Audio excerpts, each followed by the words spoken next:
Good morning, good afternoon, and good evening, and welcome once again to another edition of the HarbourTrust Financial Podcast. I'm joined here today by my co-host Phil, and my name is Shane. Today we are going to be talking to students, of all people, the people who think that they don't need to listen to us. Promise you this one's going to be a good one for you, right? Yeah, we actually had some people asking us about doing a student Yeah, episode because we've been talking to a lot of college colleges and universities. Yeah. universities. So And we're here in southern New Brunswick, so we've been going around to different post-secondary institutions, trying to make some connections there as well. We're talking to university campuses, Mount Allison University, different colleges, community colleges, private colleges as well. And a lot of things that keep coming back are, is there any resources for students to kind of better themselves or educate themselves in terms of personal finances? And I kept thinking to myself, like, what a great idea. I'm sure there is, but we have to put something together. And we did here today put something together to address exactly that. And it's questions that we get commonly as well, even on a day-to-day basis as we do our jobs with clients. Sometimes parents will refer their kids to come speak to us or just do a session with us to understand roughly how to get ready for when they get into their work side of life and the career, and they start making some income, what to do with that, how to get all of the baskets kind of settled. So we're trying to put a little something together here today for that, right? yep, and we have 5 points for Five them. key points, that we think are really important to at least be aware of, at the very least be aware of these and allocate some form of importance to. We're going to kick it off right away, I think. Number one, can't get around it. It doesn't matter if you're a student or not, but more specifically, if you're a student, budgeting. You want to understand your budget. And we were talking just before recording this podcast, Phil, and we were talking about, like, this is a good time to build habits as you're a young student, as you're getting into the workforce. It doesn't mean you're a young student. Anybody can be a student, but as you get into the workforce, you want to make sure that you're on top of your budget. Wants and needs. Oh Yeah. my God. Because even before you get into the workforce, I remember being a student. There's no budget. There is there is no budget. Live on borrowed Yeah, money. but whether you like whether you know it or not, there's more to life than craft dinner and ramen noodles. There's a lot more coming your way. So understanding what to do with that budget, living on borrowed money. I mean, it's this whole ordeal that you don't really see can impact you later in life, and the habits that you build around it at that time of life as you're a student will have an impact on you later on. And it's really important to address this early. So wants versus needs, financial obligations, understanding those. So what would be some of the need that we need? Yeah. So comparing wants and needs. This is a pretty subjective topic because some people will say, "Oh, I need to go to the gym." I agree. Like, you need to take care of yourself. Like, you need if that's what you do and that's what it takes for you to be healthy and maintain mental health. Like, these can qualify as needs. But when we talk about needs in our in a work setting as security advisors, we like to talk about the actual needs. We are animals. We're beings. Like, we need to live somewhere. We need to have shelter. We need to have food. We need to have heating. Canada, it's cold. It's cold as hell here. It's really getting cold. This morning was cold. It was pretty cold this morning. Yeah, we were flirting with 0 this morning, so we're getting back into that. But we need heat, food, shelter, water, the basic necessities that it takes to keep you, alive. Like, those are needs, and guess what? They cost money. Identify those. What are they costing you? Please, for the love of God, identify those and what are they costing you, because that is a chunk of your income that is pre-spent. It is allocated. You are going to make money today until you pass away or until you retire, and the money that it takes to shelter yourself, to stay warm, or even cool yourself off in the summertime, eat, have food, and be able to have water and stay healthy, that's already spent. That money's allocated, and identify what is that value. What is the dollar sign behind that number? What is that number behind the dollar sign? I said that backwards. Anyhow, wants versus needs. Then you get into the other necessities, right? We can talk about a vehicle for transportation. Now, is that a need? Depends on your living circumstance. Up to you to identify that.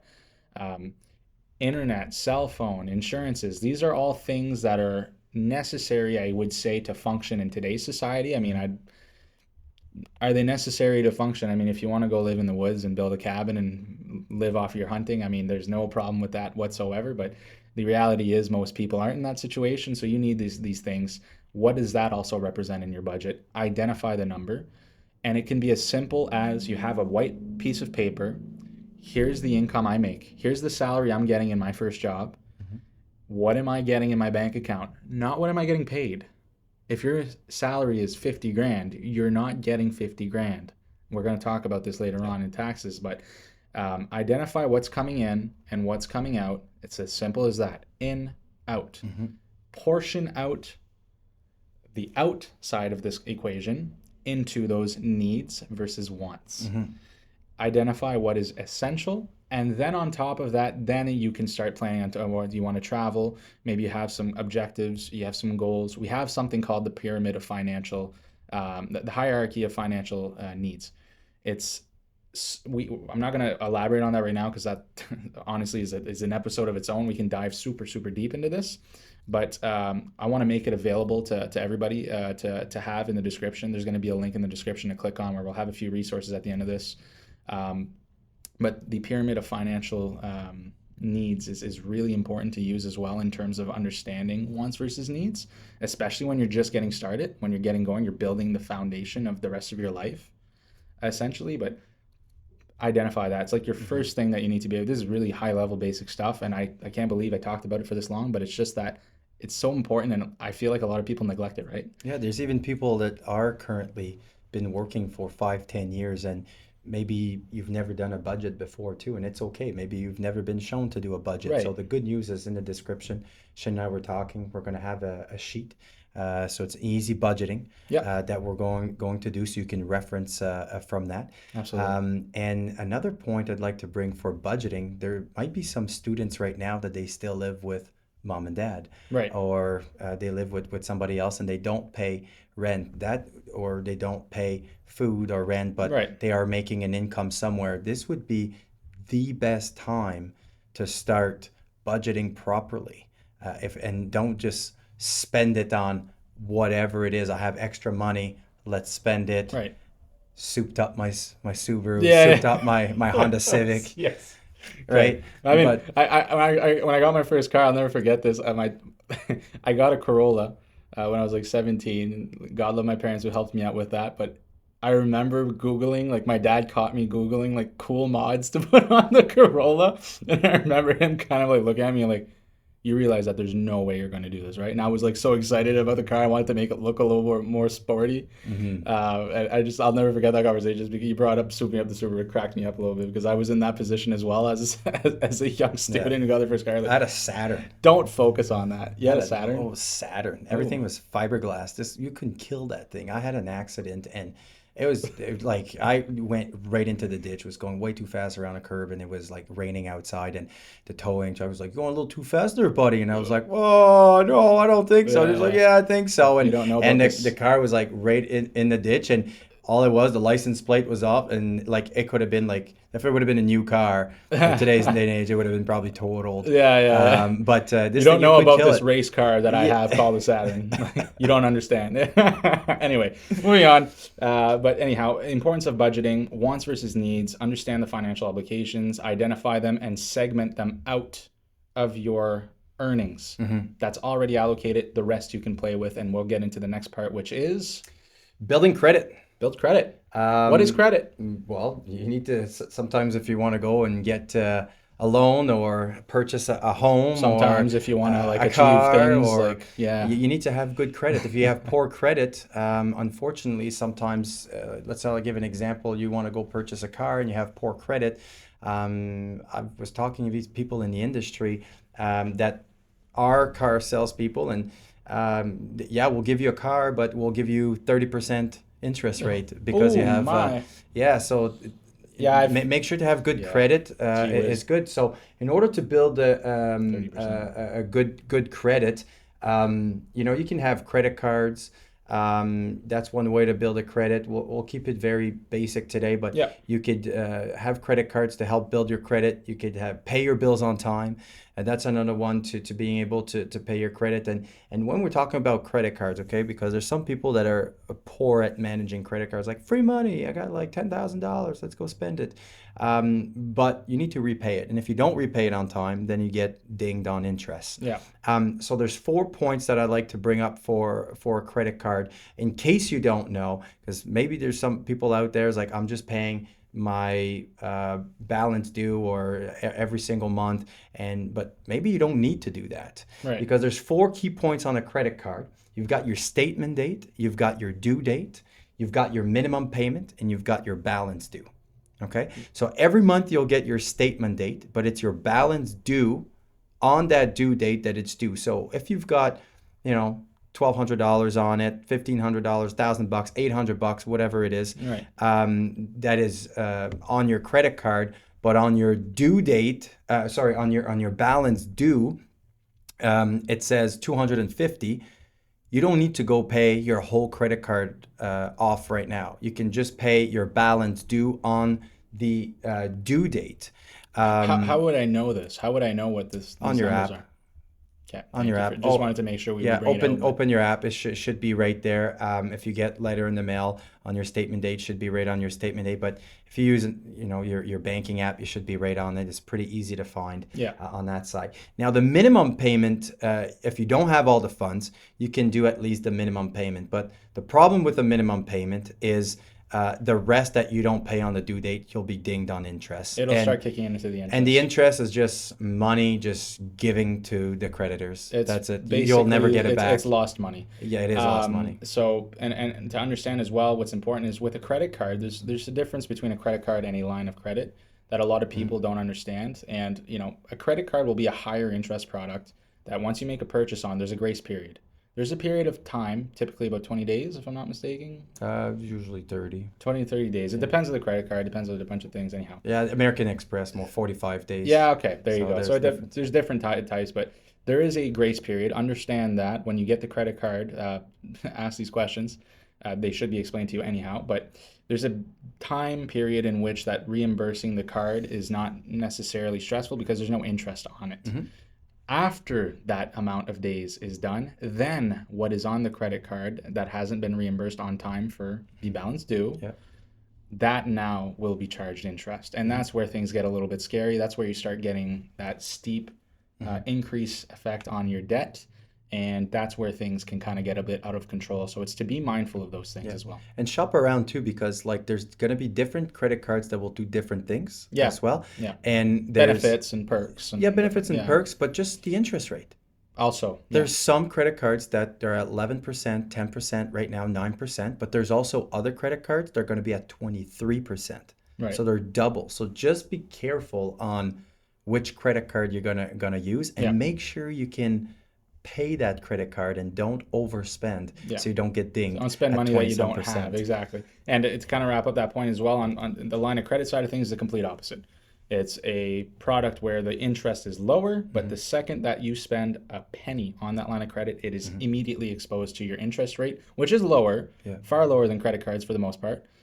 However, usually you'd like a line of credit for something more like, maybe you're renovating the house or you're putting a down payment on something if need be, but ideally you don't have to put that on a credit product. But these are just uses for lines of credit, not to be confused with a credit card, which has a grace period in which you don't get charged interest. Now, like for myself, before moving to the other point, I don't own a debit card. I don't believe in debit card. I don't get anything for a debit card. So I only use a credit card. But every month, the due date, it's going to be paid. Right. On every single month. Absolutely. There's no money's going to be left on. No interest going to hit. But it took time and discipline as well. Been doing this for years now. But it took time and discipline in order to make sure that you spend within your means. Absolutely. So, but our third point we want to bring in is emergency fund. Yeah, and before you kick this off, the importance of budgeting and understanding your needs are very relevant for this, because you talk about emergency fund, and I know the first question everybody has is, well, how much do I need for an emergency? If you understand your budget well and you know your expenses, What do you do with that, Phil, to build your emergency fund? How does that identify your emergency fund? Well, you just have to put some money aside. Look at some your revenue for the year, like your 3 to 6 months. Exactly. That's There it that's that's is. the magic. That's the magic number between 3 to 6 months Of your expenses. of your expense to build and put aside. Yeah, Because if you can't work for a number of weeks, a number of months, then you can fall back on your emergency fund. exactly. But how do you build that emergency fund? Right. Okay, and you can take a percentage of your pay and put that aside. Start building habits. What is the percentage? You could use 10%. That's how I started Okay. in my early 20s. Right. If you can't use 10%, use 5%, and then try to work up to 15, Right. 20%. And then you're living on 80% of your income, and 20% is being put aside. For a rainy Then day. once you start getting better, try to work up to 30%. Now you're living on 70%. And that's where a lot of the magic happens when you live on 70% of your income, because now 30%, you could divide that 30%. You could put a certain amount of percentage that goes towards emergency funds. You can put another percentage that goes into investment.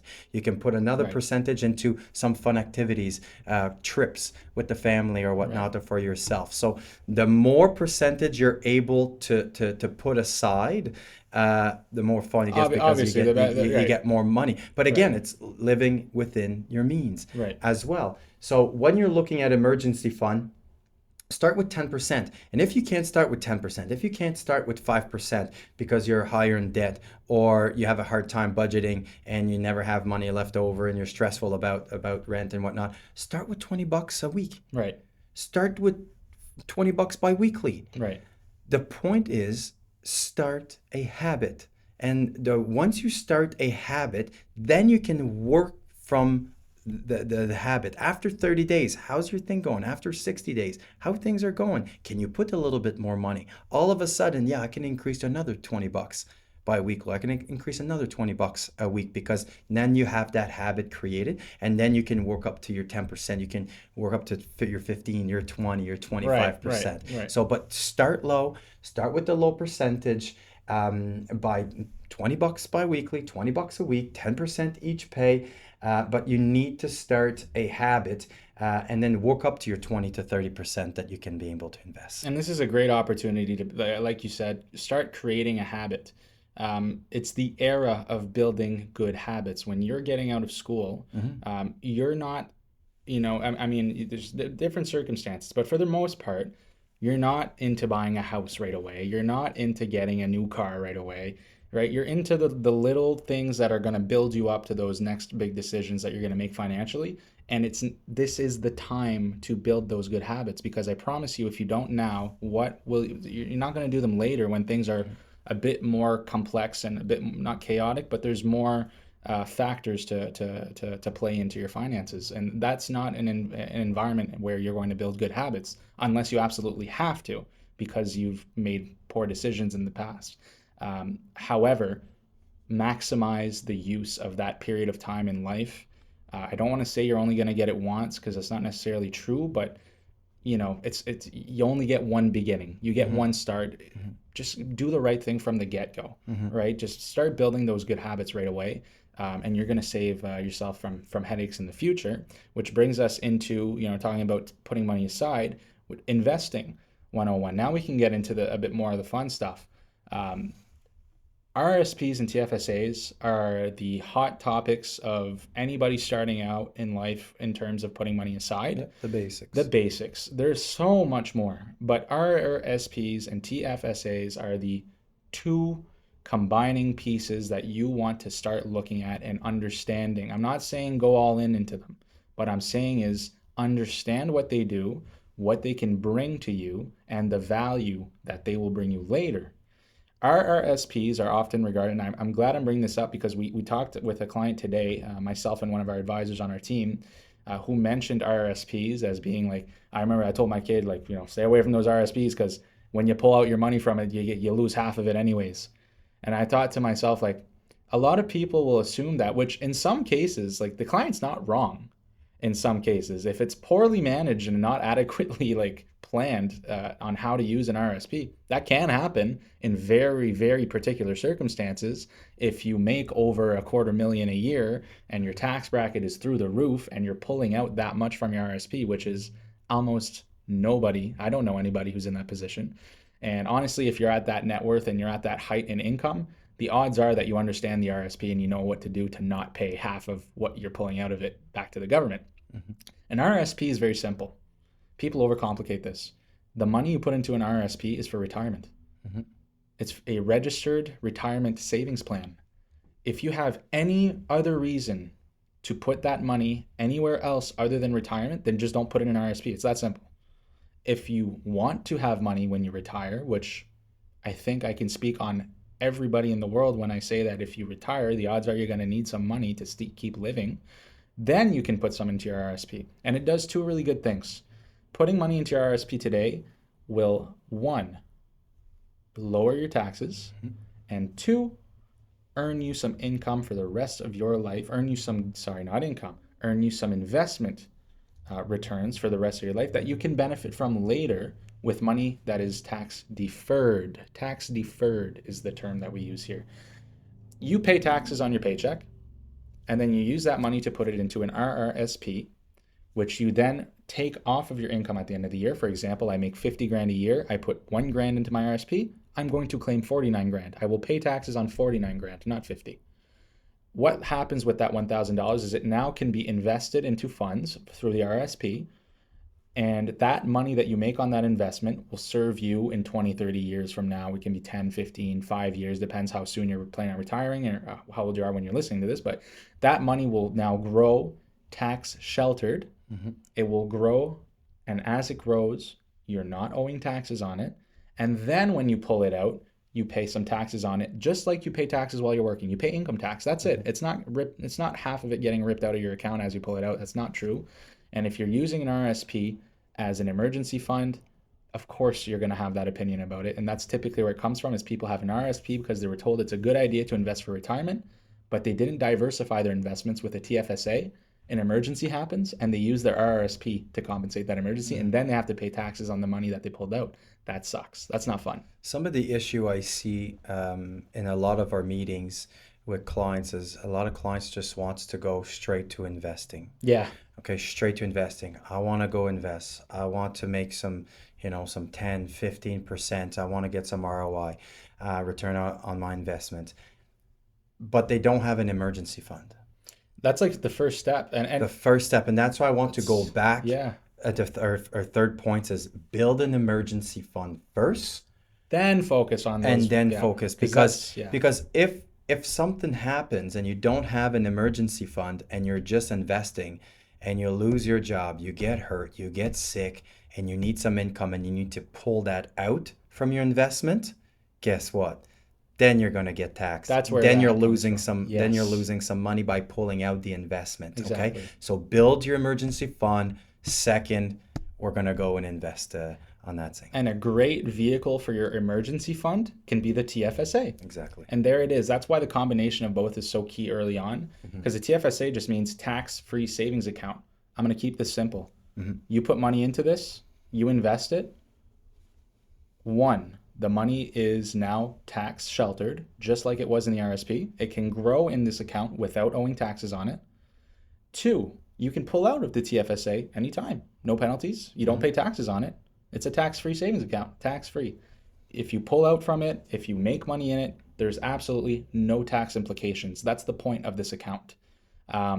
So balancing a TFSA for an emergency fund early, that means the money is accessible without paying any penalties or taxes if an emergency happens, with an RRSP for the additional money that you're willing to invest to balance not neglecting today and also not neglecting the future, your retirement. There's a balance there to find, which is why, again, it's important.